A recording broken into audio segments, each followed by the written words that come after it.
Hey there, it's Hudson Henry, back to do another Perfect Inspiration video. I want to thank On1 for having me back to do another one of these great series of videos on just doing what I love to do, photographing and editing images from adventures, travels, client work. And today I want to talk a little bit about an image that I captured on a big adventure with my wife Stacy right here in the Pacific Northwest last weekend. I'm going to go through the images in Lightroom 5, which is my raw image editor of choice. It's where I import my images, edit them, get the raw edits done, and get them ready to export into Perfect Photo Suite 8.5 for my final adjustments. And this weekend we started out at Sauvie Island doing a little kiteboarding. I'm going to go into the loop view. And this is my wife Stacy, just having a little bit of fun on the Columbia River just north of Portland. When we got there, we found our friends out teaching their daughters how to kiteboard and doing a little bit of body dragging. And the girls were just having so much fun ripping down the river. They're going to be up on board soon. We had other friends just tearing it up. It was a beautiful day, and it was actually tough to leave, but we needed to meet friends, and we hopped in the car and scurried up to Mount Rainier National Park. I grabbed this shot just kind of quickly out the window of the car on a bridge, and I was scurrying, trying to find a place to make a great landscape photo. I thought maybe the mountain would peek out from the clouds and I'd have color, so I scrambled down a mud embankment, got out into the Nisqually River, only to find that the mountain was completely obscured, and I just watched the color drain out of the clouds without the mountain really making an appearance. And it just serves as a reminder that for every great landscape image, there are a whole bunch of nights and early mornings just sort of waiting for nothing to happen, and this was one of those. I couldn't help creating this image of just all the debris coming down the Nisqually River. The mountains, glaciers are just pumping all this heavy debris down the mountain, and it was a nice post-sunset sky. So we spent the night at Paradise Inn, and the next morning we got up with friends and started up the mountain with skis and skins and backcountry bindings that allow you to climb up the mountain. Here my friend Trevor is using his backcountry split snowboard. And along the way, I happened upon this family of hoary marmots who were just sort of sitting alongside the trail critiquing us all as we went by. And I want to come back to this image. This is the one that we're going to work on and just improve in Lightroom and Perfect Effects 8.5 today. So we've traveled up the mountain. It's tough work. Even the marmots get tired just watching us. Certainly the skiers get tired. Here Stacy's taking a little nap on the rocks. And here we have our friend Gina at the top of the climb, gearing up for what was one of the most epic ski descents. 4,600 feet of just perfect corn snow, blue skies. Just watch for the crevasses and point them down towards paradise. It was really a lot of hard-earned but well worth it turns getting back down the mountain. And along the way, I saw this cute little dude sitting out on this just sort of amazing rock perch surveying his valley below. And I couldn't help hopping into his spot and having my buddy Kevin snap this really awesome shot of me. Thanks, Kevin. So there you have a really nice weekend in the Pacific Northwest. And it just reminds me of why I love to be a photographer here. So let's go back into Lightroom here and click on our marmot photo. And I'm going to use the tab key to, actually the shift tab key, to get all my panels back, and I want to go into the develop module, and let's do some raw edits on this image and see if we can improve it a little bit here in Lightroom. I'm going to start out, of course, with exposure. It looks just slightly underexposed to me, and I can see that in the histogram, so I'm going to pull it up a bit. I think this looks a little bit nicer, about half a stop. There's definitely room for more contrast in the image. Watching the histogram up here, I'm going to add a touch of contrast. And then the next thing I do, I actually skip the highlights and shadows adjustments and save those, and I come back down, I press the Option key or the Alt key on a PC, Option on Mac, and I move my white point sliders to just test where I'm blowing my highlights out. It's actually very acceptable to me. They look pretty good the way they are. I'm going to check the black point the same way by holding down that Option key, and I'm going to just get to where I'm starting to clip shadows to really get all the contrast I can out of the image. And now that I've got my black point and my white point set, I'm going to go back and just adjust the highlights and shadows to taste. So I want to tone the highlights down here a bit. And I'm just going to kind of watch it till I get the look that I like, somewhere right in there. I'm getting a little more detail in those glaciers and in the snow. And then I'm gonna turn the shadows up. I want to see a little more detail in these hoary marmots, which sounds kind of funny, doesn't it? So here we go. I'm gonna tone it up about like that. Wow, it's just amazing how well Lightroom does with boosting shadows. And then I noticed that I've got this dust speck from my sensor. I actually had a very dirty sensor that day. I've cheated a little bit. I'm gonna go into Lightroom's dust removal tool. You can see I've actually done a little bit of this already. It was a very dirty sensor. I should have cleaned it before this trip. I'm going to make sure that my brush in the spot removal tool is set to heal. And I can change the size and feather here, but I can also just use the bracket keys on my keyboard to size it. And if I'm having trouble seeing where all the dust specks might be, there's this neat feature that Lightroom has, visualize spots. You click it and they just stand out, particularly in the sky or just a uniform section of your image. Click on that and it is gone. We turn it back off. We can see where Lightroom sampled that for the spot removal and no more problem. So that's our basic adjustments in the Lightroom's Develop module. I'm going to go in and I'm going to tone the sky down a little bit. I want to darken it a little bit. And the way I'm going to do that is in the hue, saturation, and luminance adjustments.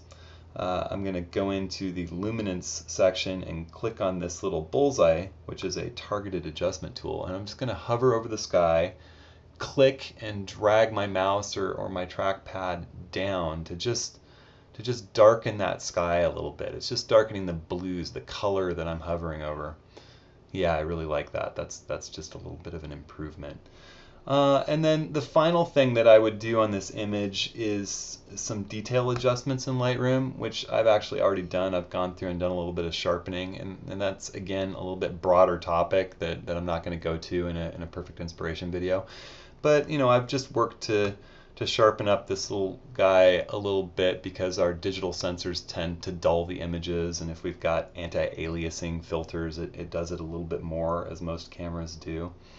So that basically concludes our Lightroom edits, and now the thing to do is to go into Perfect Effects 8.5 to use ON1's powerful and intuitive tool set to really finish this image, to give it some pop, to maybe get rid of some of the dirty snow in this image, to do some other things that I have in mind. So I'm going to right click on the image or control click on the Mac. I'm going to run up to Edit In, and I'm going to choose Edit in Perfect Effects 8, which you can see is one of my most popular by default actions. And I'm going to choose to edit it in a Photoshop document because Photoshop documents support layers, and ON1 is a layered workflow. And I always choose the color space ProPhoto RGB, and the simple reason is that it's the widest possible gamut color space, so I'm less likely to clip and lose data as I'm editing the image. If I'm in that color space, I'll obviously convert it out to put it out to the web into sRGB or one of the more popular web-based color spaces. I'm going to stick with 16 bits because that's the broadest I can go, the highest quality, and I'm going to hit Edit.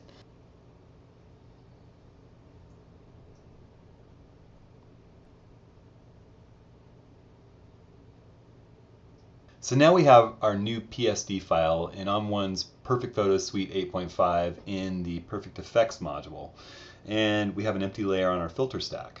The first thing I tend to like to do for anything but most portrait images is add a little pop, a little mid-tone contrast with the dynamic contrast filter. And my general starting point is the natural preset.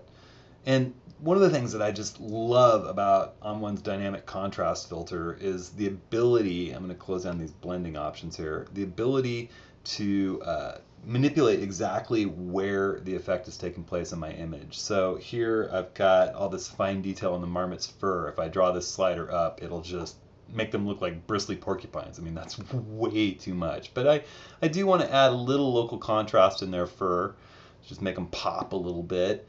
And other than that, I think that the effect, I like what it's done in the medium and large. I might tone down the large details a little bit. I don't necessarily need the mountain to pop quite that much out of the sky. You know, it's going to do these big contrasty lines.